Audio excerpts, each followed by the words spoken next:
Sur les côtes de Dubaï se dresse fièrement l'un des bâtiments les plus extraordinaires de la planète. Avec ses 321 mètres de haut, il rivalise avec la Tour Eiffel. C'est l'hôtel le plus élevé sur Terre et peut-être le plus luxueux. Il est fait pour éblouir. Son nom signifie la Tour des Arabes.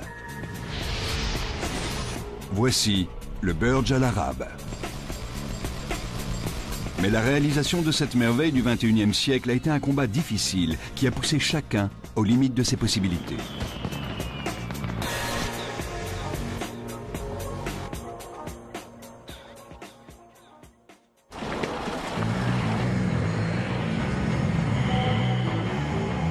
En novembre 1994, la construction de l'hôtel le plus grand et le plus luxueux de la planète commence.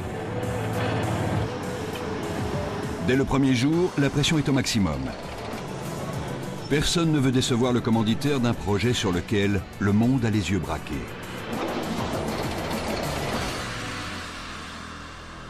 Le cheikh Mohammed bin Rachid Al Maktoum, prince héritier de Dubaï, est à l'origine de cet édifice spectaculaire. Il veut ainsi désamorcer la bombe à retardement économique qui menace son pays, comme l'explique son proche conseiller, le sultan bin Sulayem. Il sait qu'on n'aura plus de pétrole, que les réserves seront épuisées un jour ou l'autre, et alors il aura deux options. Prendre les devants et trouver une alternative pour soutenir l'économie de son pays, ou attendre de l'aide.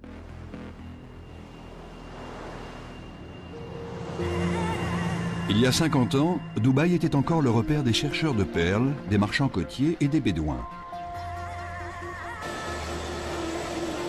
Puis, dans les années 1960, les prospecteurs ont trouvé du pétrole. L'arrivée soudaine de milliards de pétrodollars transforme l'Émirat. Mais les géologues prévoient que le boom pétrolier sera terminé d'ici 2016. Ainsi, la prospérité pourrait bien s'achever aussi vite qu'elle a commencé.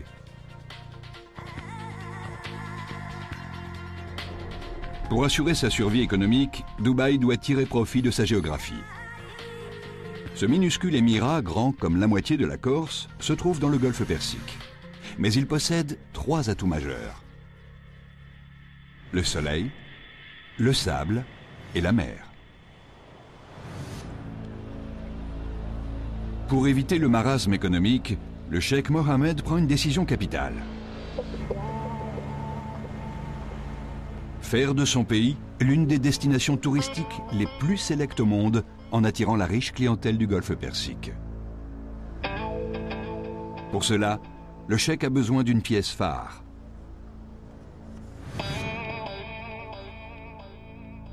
Il mise sur un projet estimé à quelques centaines de millions d'euros, l'hôtel le plus grand, le plus luxueux et le seul au monde qui soit classé 7 étoiles, le Burj Al Arab. Il est très important de placer Dubaï sur la carte du monde. Il n'existe pas d'hôtel de ce genre. Il faut du courage, et le cheikh Mohammed n'en manque pas.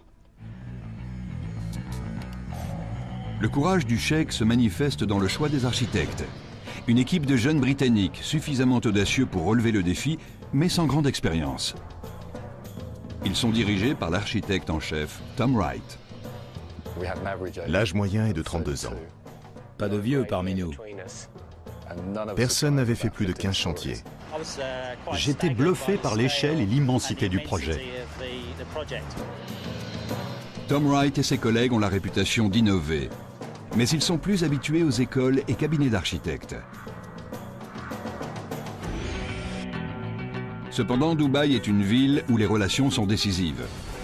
Grâce à un contact haut placé, les jeunes Britanniques obtiennent un rendez-vous avec le cheikh Mohammed. Celui-ci est tellement impressionné par leurs idées qu'il leur attribue le contrat. Maintenant, Wright doit travailler sur ses esquisses pour faire de l'hôtel de Dubaï une référence internationale. Nous avons passé de nombreuses nuits blanches à nous demander si l'édifice que nous avions conçu serait vraiment spectaculaire. Wright sait qu'il doit donner le meilleur de lui-même. Un édifice n'entre dans la légende que si sa forme est simple, mais unique. On s'est dit que si on pouvait dessiner un bâtiment en quelques coups de crayon,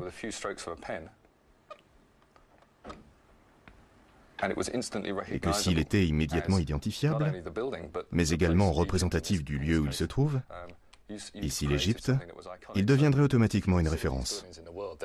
Des bâtiments de ce type, il n'en existe pas plus de 10 dans le monde. L'Opéra de Sydney en Australie. Ce sont généralement les premières lignes qui vous permettent de savoir où un édifice se trouve.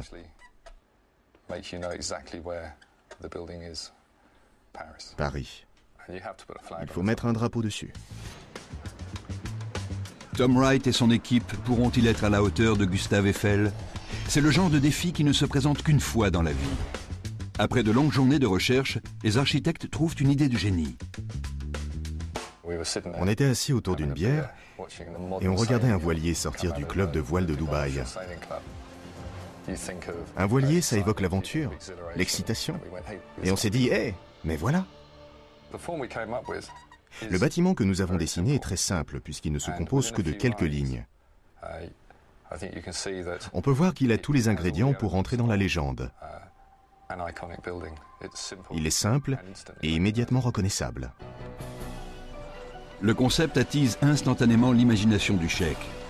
Une voile qui se gonfle au vent a une signification profonde pour les habitants de Dubaï avec leur passé de marin. Pour compléter l'image nautique, Wright veut que l'hôtel émerge de l'eau comme un yacht géant. Mais pour cela, il faut construire le bâtiment sur une île. Or, il n'y en a pas. Wright ne baisse pas les bras pour autant. Il propose de créer une île spécialement pour l'hôtel, une première à Dubaï. Construire sur l'eau augmente les risques et les coûts.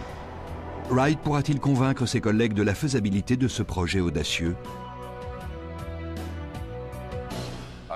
Je me souviens que je plaçais la voile sur la mer et que le reste de l'équipe la plaçait sur le rivage.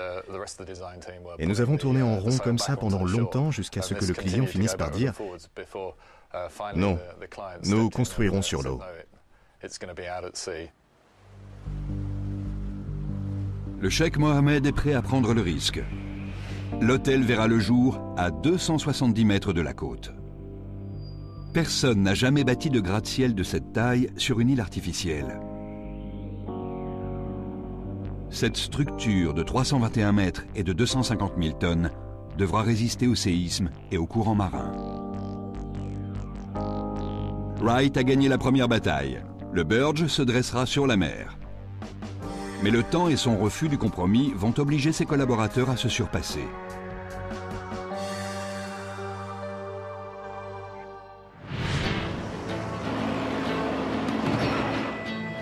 Début 1995, on entame la première phase du chantier, construire une île.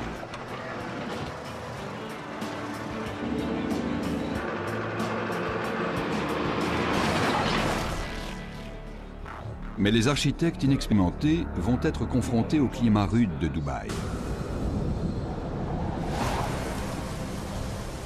Le 27 avril, une violente tempête appelée Chamal balaie le golfe Persique et s'abat sur le littoral. Plusieurs plateformes de construction se trouvent sur son passage. Chacune est chargée de 10 000 tonnes de pierre. Les architectes sont parés à toutes les conditions météorologiques, mais Simon Crisp restera marqué par la violence de la tempête. Des vagues de 3 à 4 mètres venaient s'écraser sur la plage. Et de voir ça, ça nous a vraiment alertés.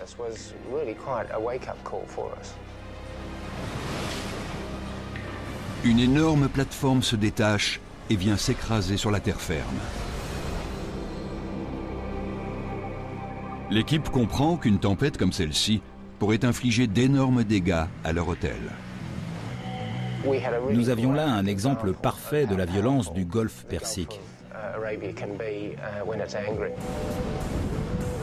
Le fait d'exposer ainsi l'édifice pourrait être lourd de conséquences. Les ingénieurs devront se démener pour construire une île capable de résister à la violence de la nature.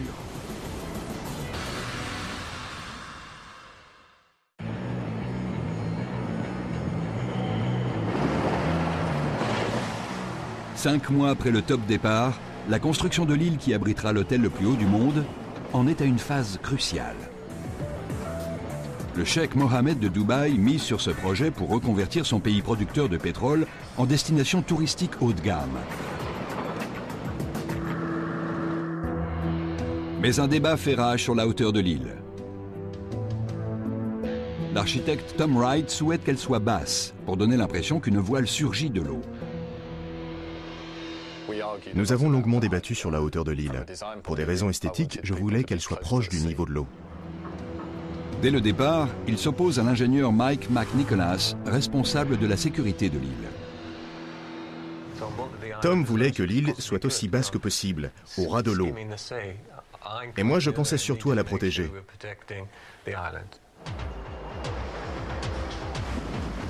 McNicholas craint par-dessus tout que les vagues endommagent l'hôtel, voire entraînent des clients vers la mer. À l'origine, les ingénieurs voulaient construire l'île en pierre. Le matériau est disponible dans la région et la technique est prouvée. Mais Wright rejette cette idée. Une île en pierre devrait être bien trop grande pour résister aux flots.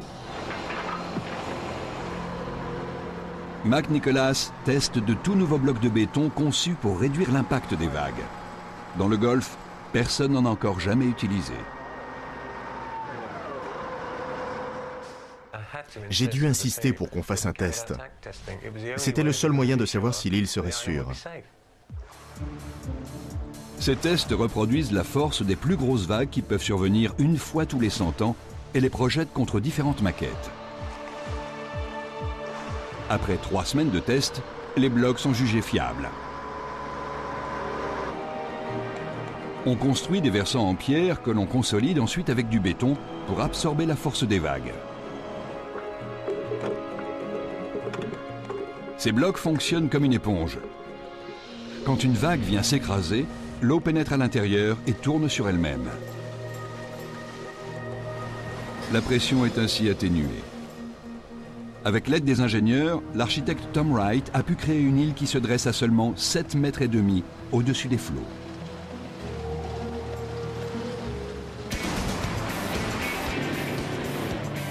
On attaque maintenant la deuxième phase du chantier.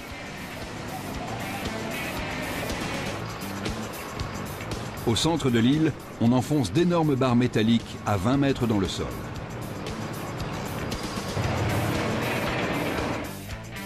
Cela crée un mur d'acier triangulaire, un caisson étanche, qui formera l'extérieur du sous-sol de l'hôtel, une fois que le sable aura été retiré.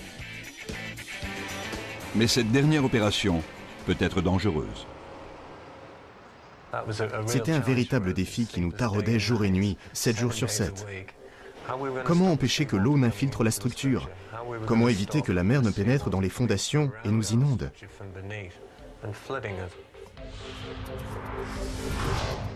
L'eau exerce une énorme pression qui la fait pénétrer dans le sable et risque d'inonder l'île artificielle d'en dessous.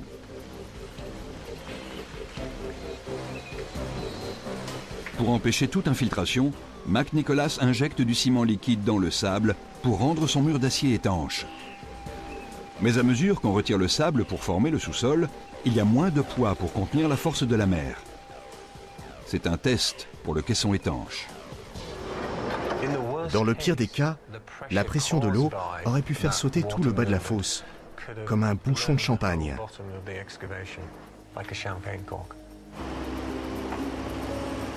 Si McNicholas s'est trompé dans ses calculs, l'excavation pourrait être inondée, ce qui tuerait des centaines d'ouvriers. Mais il s'en tient à son plan. Une fois le caisson installé, les pelleteuses commencent à retirer le sable. En homme responsable, McNicholas ne va pas laisser les ouvriers prendre le risque seuls. Je me disais que je devais être l'un des premiers à descendre au fond de la fosse. J'ai regardé vers le haut, à 10 mètres au-dessus de moi, en pensant que chaque côté du caisson devait résister à la forte pression de la mer. Au cours du test, le mur d'acier résiste à l'eau. L'un des moments les plus forts de ma carrière, c'est quand je me suis trouvé au fond de l'excavation et que j'ai vu que le mur d'acier contenait la mer. Mon plan fonctionnait.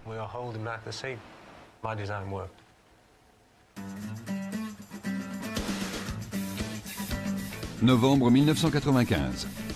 L'île artificielle qui doit abriter l'hôtel le plus haut du monde est terminée. On passe maintenant à la phase 3 de ce projet hors du commun, les fondations.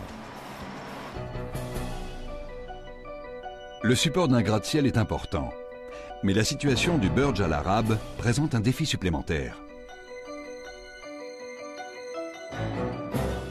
On n'avait jamais encore construit un bâtiment pareil sur de la terre rapportée.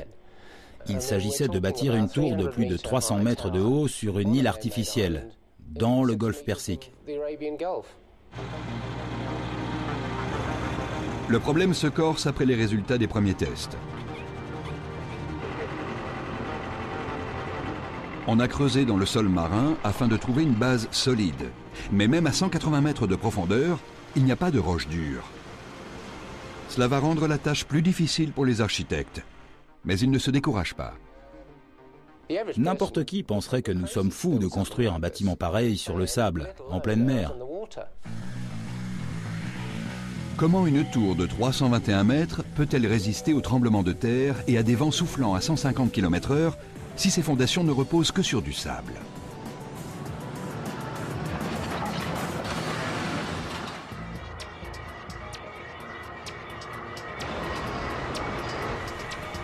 Sur une île artificielle à 270 mètres de la côte de Dubaï, les ouvriers construisent la base de l'hôtel le plus haut du monde, le Burj Al Arab.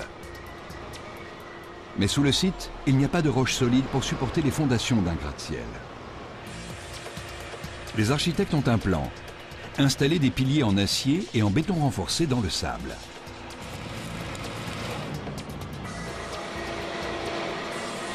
Comment vont-ils empêcher la structure de s'effondrer? Ils misent sur ce que l'on appelle le frottement superficiel. Il s'agit de la résistance qui empêche deux surfaces rugueuses de glisser l'une sur l'autre. Le frottement superficiel est le contact entre le sable et la surface. Plus un pilier est long, plus il est enfoncé dans le sol et plus l'effet est important. Je vais vous le montrer en donnant de grands coups. Vous voyez que le pilier s'enfonce très vite dès les premiers coups. Maintenant, il résiste un peu, alors que je ne frappe ni plus fort ni moins fort qu'avant. C'est l'effet du frottement superficiel. Une fois que le frottement entre le pilier et le sable équivaut à la charge du marteau, le pilier se stabilise. Mais le Burj ne sera fixé au sol que si le sable est suffisamment condensé pour créer une résistance autour des piliers du bâtiment. Les foreurs placent des échantillons de sable dans des conteneurs hermétiques et les envoient pour qu'ils soient analysés. Si les résultats montrent que le sable est trop mou, les piliers qui supportent l'édifice pourraient s'écrouler.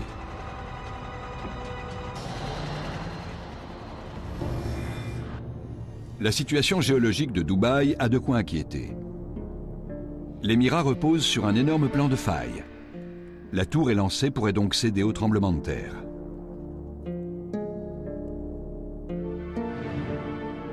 En juin 1964, un séisme d'une magnitude de 7,5 frappe Niigata, au nord du Japon. Comme la ville est bâtie sur de la vase sableuse, les secousses détruisent des immeubles entiers. Ce n'est pas un tremblement de terre comme les autres, mais un phénomène dévastateur, baptisé liquéfaction.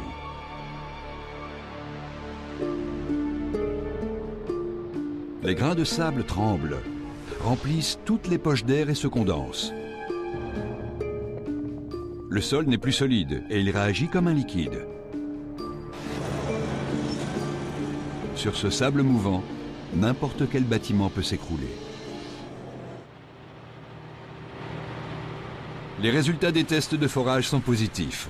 Sous le sol, on trouve un sable compact et calcifié. Il n'y a pas de risque de liquéfaction. Mais les fondations seront-elles assez longues pour que le frottement superficiel les maintienne? Nous ne voulions prendre aucun risque, donc nous avons rallongé les piliers de 8 mètres. CRISP crée des fondations 20% plus longues que prévu initialement.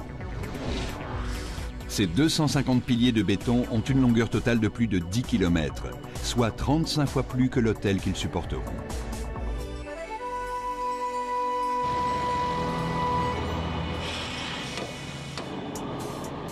Les ingénieurs résolvent un à un les problèmes que pose la réalisation de cette structure hors du commun. Mais en 1996, ils font face à de nouveaux obstacles en attaquant la phase 4. la construction de l'hôtel proprement dit. Le bâtiment devait relever les pires défis que le golfe peut présenter. L'hôtel est constitué de minces murs de béton, incapables de résister seuls aux éléments. Pour tenir face aux vents forts et aux tremblements de terre, l'architecte trouve une solution visuellement surprenante. Une gigantesque structure d'acier à l'extérieur du bâtiment principal, appelée exosquelette. Une série de grandes poutres diagonales relie deux énormes arcs métalliques au dos du bâtiment. Wright a conçu un édifice unique en son genre.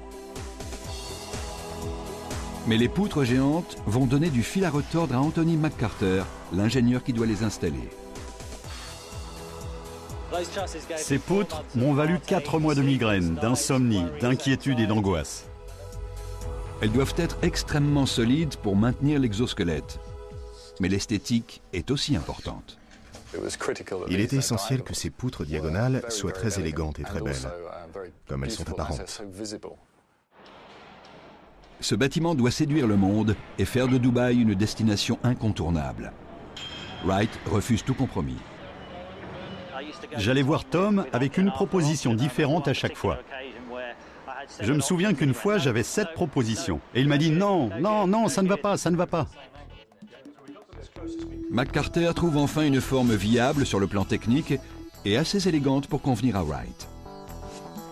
Mais maintenant, c'est un cauchemar pour Malcolm Murphy, l'entrepreneur.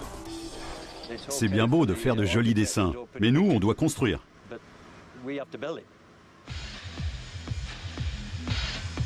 Il trouve une usine située à 15 km du chantier et en mesure de souder les énormes poutres.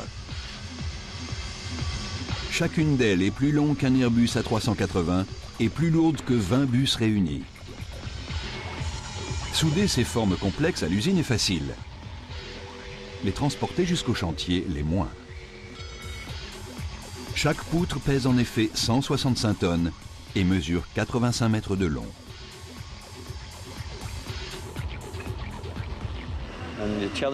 Il y avait d'énormes défis à relever. Personne n'a jamais rien transporté de cette taille à Dubaï. Mais Murphy ne baisse pas les bras. Il fait appel à l'un des plus gros véhicules de transport au monde, un monstre à 80 roues. Il effectue le trajet jusqu'au chantier à une vitesse de 6 km/h. La police doit fermer les routes et retirer les feux de signalisation pour permettre au convoi de passer. Une fois arrivés sur place, les entrepreneurs se heurtent à un nouvel obstacle, soulever les poutres de 165 tonnes. L'architecte a refusé catégoriquement que nous installions les poutres en 3 blocs, comme nous l'avions prévu au départ. Il a dit « Non, non, l'esthétique, je ne vous permets pas de faire des soudures ici ». Murphy doit trouver le moyen de soulever les poutres d'un seul bloc à 200 mètres du sol, soit la hauteur de la tour Montparnasse.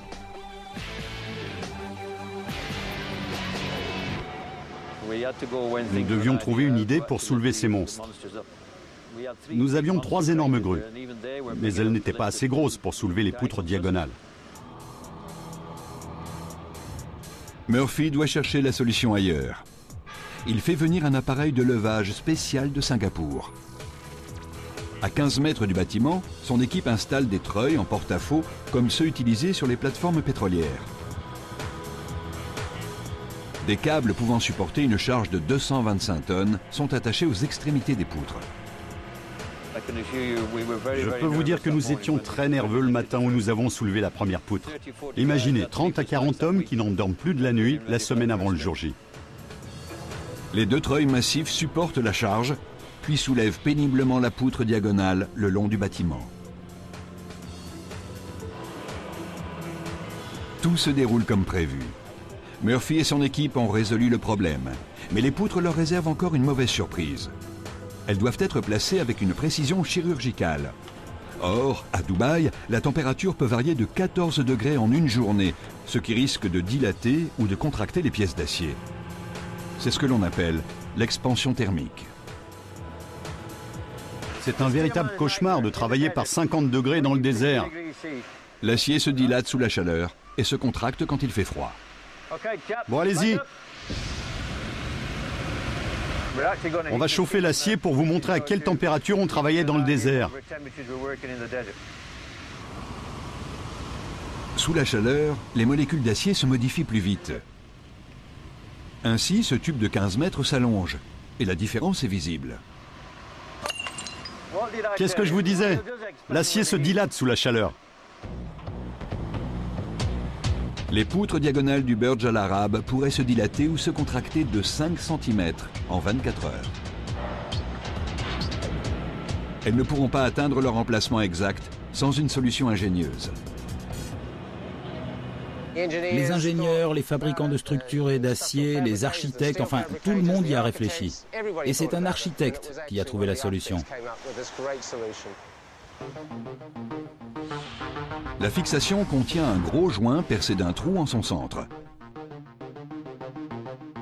Celui-ci pivote jusqu'à ce qu'il s'aligne sur le trou de la poutre diagonale. Puis, on place une tige métallique d'environ 30 cm de diamètre dans les deux trous pour les maintenir. Ce dispositif astucieux laisse un jeu de 5 cm nécessaire à l'installation. À présent, la poutre est parfaitement fixée.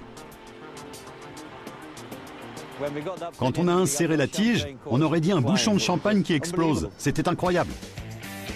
Mais les hommes n'ont pas le temps de faire la fête. Les premiers invités de marque sont attendus pour le passage à l'an 2000.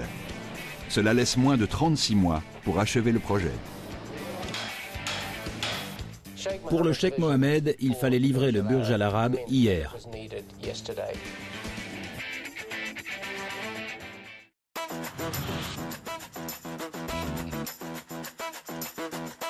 Janvier 1997.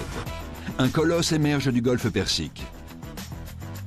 Le Burj Al Arab est conçu pour être l'hôtel le plus haut du monde, le summum du luxe et l'emblème de Dubaï.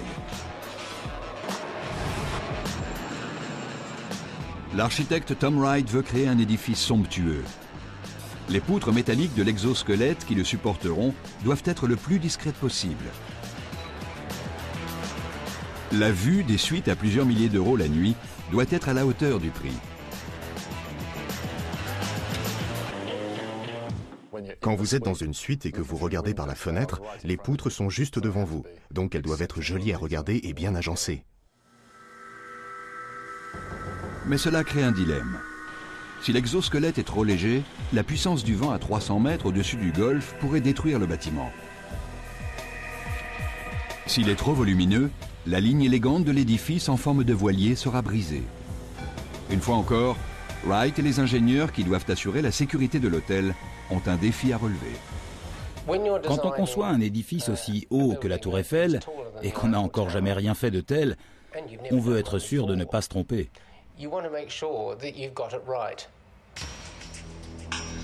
Cette structure est insolite. Et pour la première fois dans l'histoire de Dubaï, les ingénieurs décident d'effectuer des tests dans une soufflerie. L'ingénieur Volker Budgereit sait que le Burj Al Arab est unique en son genre. Avant ce projet, la plupart des bâtiments dans le Golfe étaient de forme plutôt conventionnelle, carrée ou rectangulaire. Donc, il était tout à fait inhabituel d'effectuer un test dans une soufflerie pour un bâtiment. Mais c'est essentiel pour cette structure exceptionnelle. La soufflerie reproduit les effets du vent sur cette maquette réduite au 50e. Ce bâtiment est soumis à de très fortes pressions, 2 fois plus importantes que dans une ville d'Europe occidentale. Nous avons mesuré notamment la pression correspondant au poids d'une voiture en suspension. Les résultats du test indiquent que tout l'exosquelette est menacé. Quand nous avons vu le plan, nous avons tout de suite pensé aux vibrations en raison du vortex.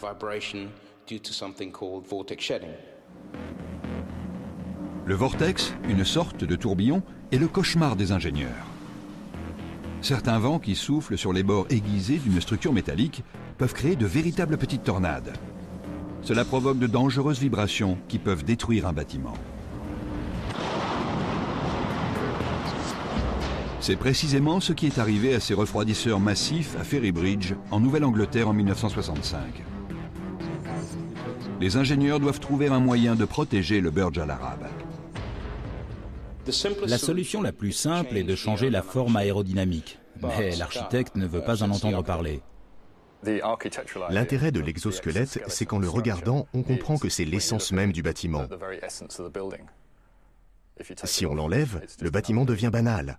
Avec l'exosquelette, on sait qu'on a un chef-d'œuvre. Les ingénieurs doivent réfléchir à nouveau. On s'est rendu compte qu'il fallait trouver une astuce qui ne soit pas visible, mais qui réduise les vibrations.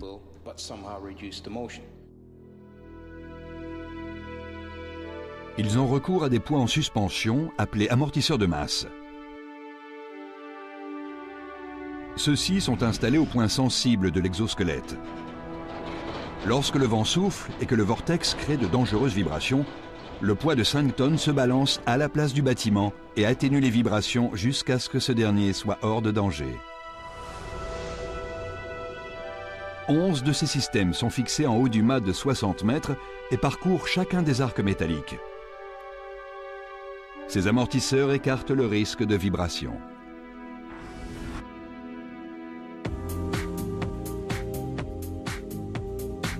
Juin 1997. Dubaï se présente comme la destination touristique haut de gamme.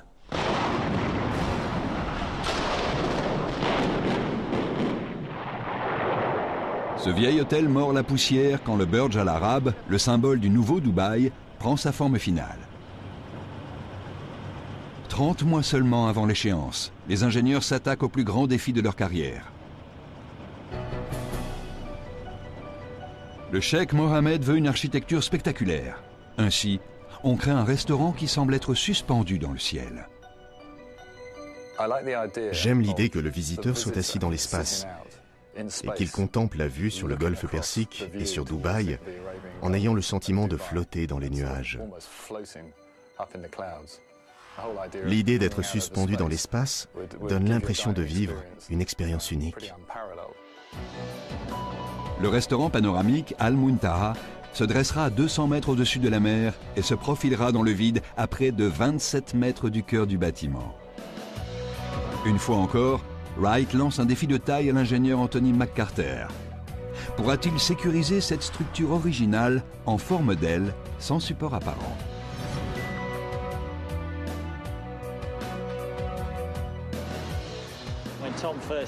Quand Tom m'en a parlé pour la première fois, je dois bien dire que je l'ai pris pour un fou. Ce restaurant a la taille d'un immeuble et Tom a décidé de le placer hors du centre de gravité de la structure de support. Donc il risquait de tanguer et les ingénieurs devaient trouver le moyen de le stabiliser.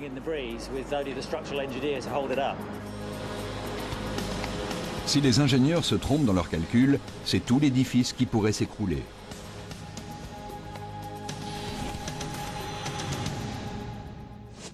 McCarter trouve une solution au problème de gravité qui élève le génie civil vers de nouveaux sommets.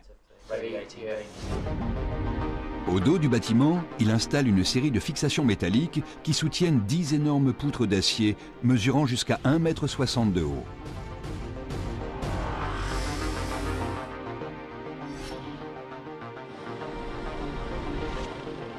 Ces poutres forment la base du sol en acier. L'extérieur de la structure en forme d'aile peut être installé. Puis, le restaurant est enveloppé de verre et d'aluminium. Cette structure qui défie la gravité résistera à des vents soufflant à 160 km/h. C'est une prouesse technique.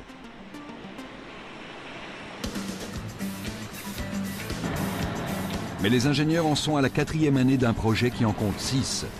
Personne ne peut se permettre de lever le pied. Ce chantier était intense et difficile.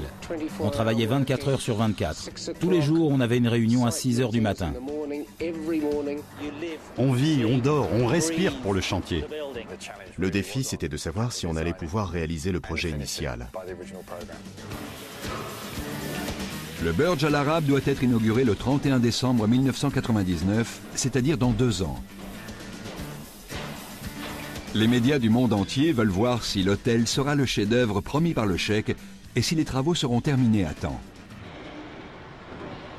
Pour tenir les délais, il faut attaquer la décoration intérieure bien avant d'avoir fini l'extérieur. Sous un climat tempéré, ce ne serait pas un problème. Mais à Dubaï, l'humidité atteint 100% et le thermomètre peut grimper jusqu'à 49 degrés. Ces conditions ne permettent pas d'utiliser des matériaux délicats tels que feuilles d'or, soie ou bois sculpté. Si nous avions utilisé des matériaux susceptibles de moisir, à l'heure qu'il est, ils seraient détruits. Pour terminer dans les temps, les entrepreneurs doivent climatiser l'énorme complexe et diminuer la température. La première étape consiste à enclore le bâtiment en installant le mur final, la fameuse voile conçue par Wright. Mais ça ne va pas être facile. Au début, quand nous avons proposé l'idée d'une voile en tissu, il y a eu beaucoup de scepticisme. Les gens pensaient que c'était infaisable. On étend des sections de fibres de verre tissées entre les énormes poutres horizontales. La surface est recouverte de téflon pour résister à la poussière et au sable. Le résultat est un exploit supplémentaire pour le Burj. Il s'agit du plus grand mur de tissu au monde. Les propriétés réflexives de la voile blanche aideront à diminuer la température. Mais les entrepreneurs doivent encore trouver une solution pour faire entrer les camions sans apporter la chaleur du désert. Ils décident d'installer un énorme sas. Les camions entrent et s'arrêtent quand la porte se referme derrière eux. Une deuxième série de portes s'ouvre ensuite et les véhicules sortent du bâtiment.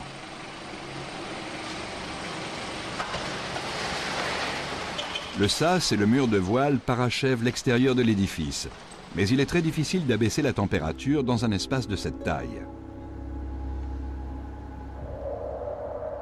Cette structure possède le plus grand atrium au monde, qui s'élève à 180 mètres. Tout cet air chaud peut contenir bien plus de vapeur d'eau que l'air froid. Si on refroidit trop vite cet espace humide, on créera une condensation incontrôlable.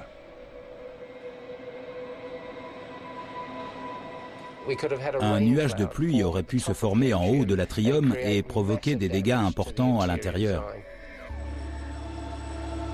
Il n'existe qu'un moyen d'éviter les nuages de pluie, mais cela prend du temps. Les entrepreneurs mettent en marche l'énorme système de refroidissement et diminuent la température intérieure de moins d'1 degré par jour. Vu les délais, c'est terriblement lent. Nous avons commencé à refroidir le bâtiment en juin 1998. En décembre de la même année, nous avions atteint la bonne température. On peut enfin attaquer la décoration intérieure.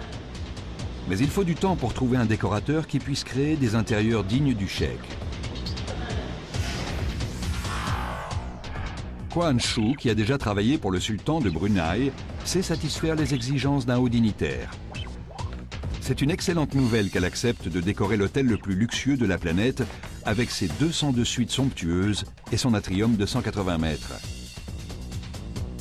Mais de la conception à la réalisation, elle n'a que 24 mois pour mener ses travaux à bien avant le passage à l'an 2000. J'avais un calendrier très serré.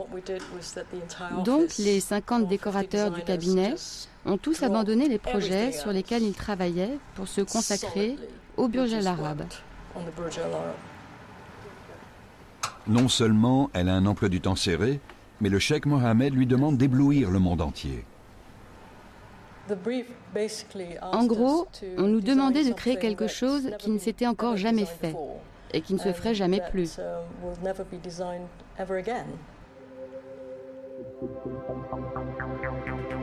Quan Shu et son équipe remuent ciel et terre pour créer un intérieur qui convienne au cheikh. Mais alors qu'ils se démènent pour tenir les délais, un problème encore plus grave survient. Le cheikh veut offrir à ses clients tous les gadgets électroniques possibles et imaginables dans leur suite. Ces nouveaux équipements pourraient avoir de graves conséquences. Un membre de l'équipe se retrouve en première ligne. L'ingénieur électricien Bob Roos fait face au plus grand défi de sa carrière. C'était un changement radical dans la décoration intérieure. Et du jour au lendemain, il fallait augmenter de 50% la puissance électrique du bâtiment. Avec les nouveaux projets du Sheikh, chaque suite de l'hôtel nécessite 14 kW. C'est 8 fois la puissance d'une maison moyenne en Europe. Avec 202 suites, cela correspond aux besoins en électricité d'une ville de plus de 6000 habitants. L'hôtel sera équipé de rideaux électriques, de 52 000 lampes, la plupart avec des variateurs, et de plus de 5000 km de câbles. Tous ces équipements électroniques peuvent brouiller les ondes du courant électrique et créer un problème de distorsion harmonique, c'est-à-dire faire fondre le gainage des câbles et déclencher un incendie.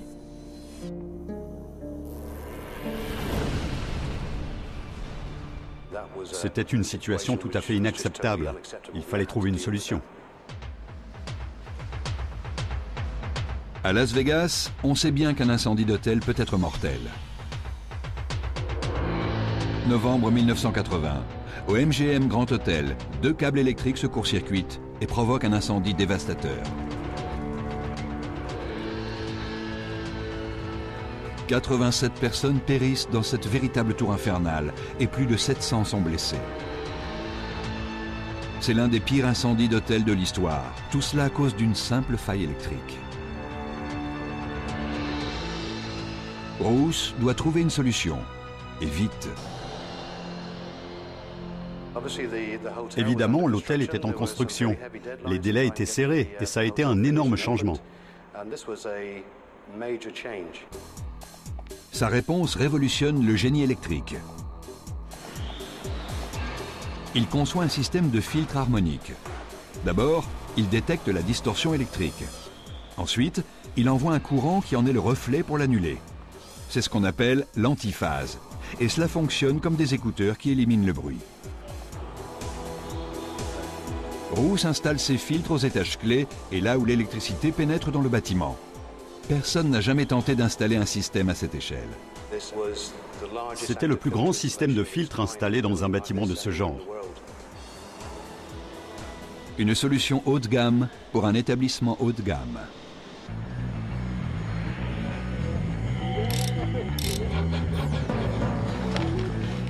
Les hommes qui ont construit le Burj Al Arab peuvent se vanter d'avoir accompli une série d'exploits.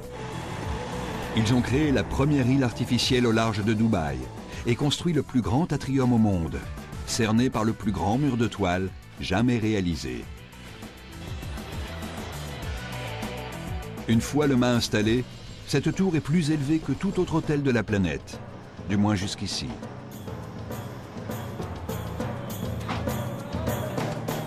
Après 5 ans de travaux, l'équipe entame une étape importante. L'extérieur est presque achevé, mais la décoration intérieure de l'hôtel le plus luxueux du monde a pris du retard. Cette étape a toujours été une course contre la montre. Et le cheikh Mohammed va donner du fil à retordre aux décorateurs.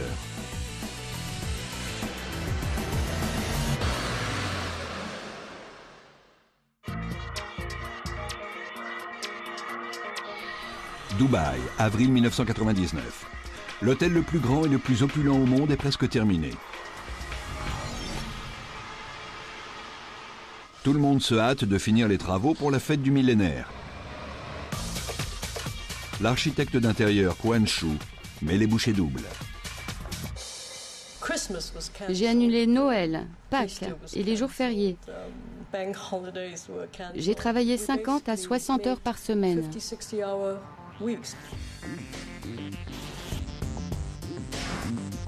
Le cheikh lui a demandé de provoquer, d'innover, d'éblouir les clients en créant un palais arabe moderne.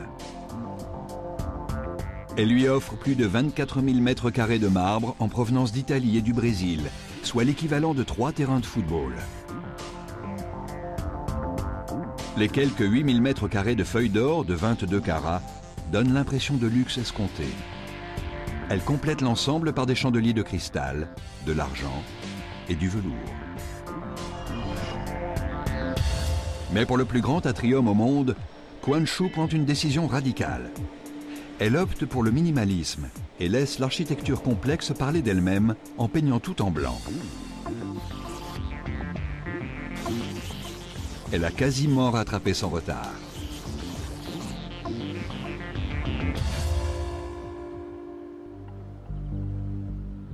Puis, c'est l'instant de vérité. Le cheikh Mohammed vient examiner et juger son travail. Il est ravi du style ornemental des suites. Mais les bonnes nouvelles s'arrêtent là.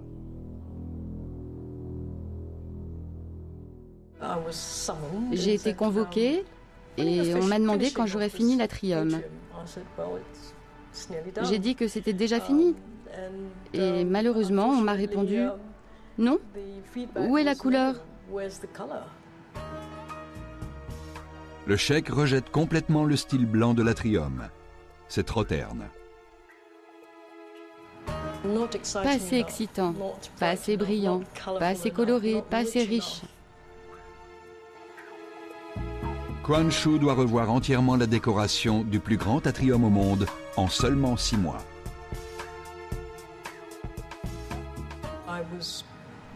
Je vivais et je dormais au Burj Al Arab. Je courais d'une pièce à l'autre. C'est sa dernière chance et elle veut impressionner. Elle crée un jeu de lumière pour animer le plus grand mur de toile au monde. Des fontaines ornent le hall. De grands aquariums accueillent les visiteurs quand ils empruntent les escaliers roulants. Et elle transforme la vue de l'atrium en une explosion de couleurs vives.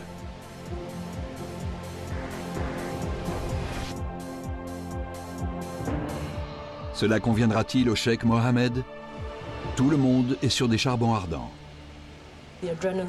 On avait des montées d'adrénaline. On a passé des nuits blanches avant l'inauguration.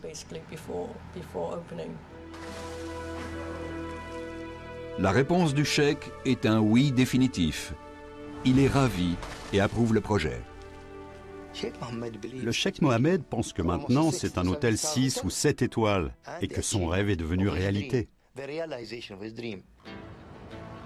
Les portes s'ouvrent aux premiers clients en décembre 1999, un mois avant le nouveau millénaire.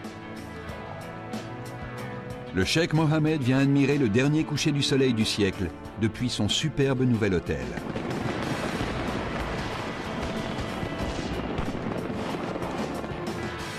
L'architecte Tom Wright et son équipe ont rempli leur mission. Chaque partie de cette structure est extraordinaire.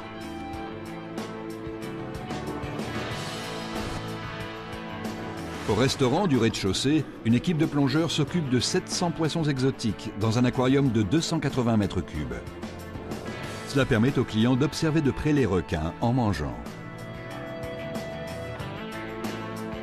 En haut de l'hôtel, le restaurant construit en porte-à-faux, véritable prouesse architecturale, donne l'impression de dîner dans le ciel, comme le souhaitait Tom Wright. Une combinaison spectaculaire de feu et d'eau accueille le visiteur à l'entrée du bâtiment. Séjourner dans cet établissement coûte cher. Les suites se menaient jusqu'à 25 000 € la nuit. Les clients les plus fortunés disposent d'un héliport qui pèse 330 tonnes et culmine à plus de 200 mètres au-dessus de la mer.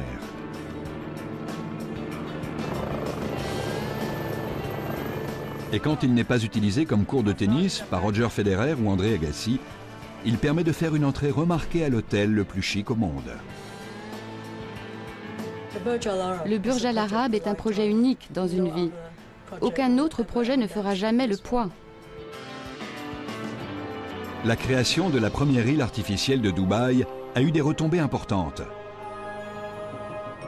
Elle a ouvert la voie à une série de projets tous plus ambitieux les uns que les autres. De Palm Island qui s'est vendu en 3 jours, à l'archipel The World. Le plus grand hôtel de la planète a jeté les bases d'un avenir prospère quand les réserves de pétrole seront épuisées. Et il est devenu l'emblème international de Dubaï. Depuis le début, nous savions que nous avions la possibilité de créer quelque chose d'éblouissant. Et avec ce projet, nous y sommes parvenus. Le cheikh Mohammed a joué gros et il a gagné.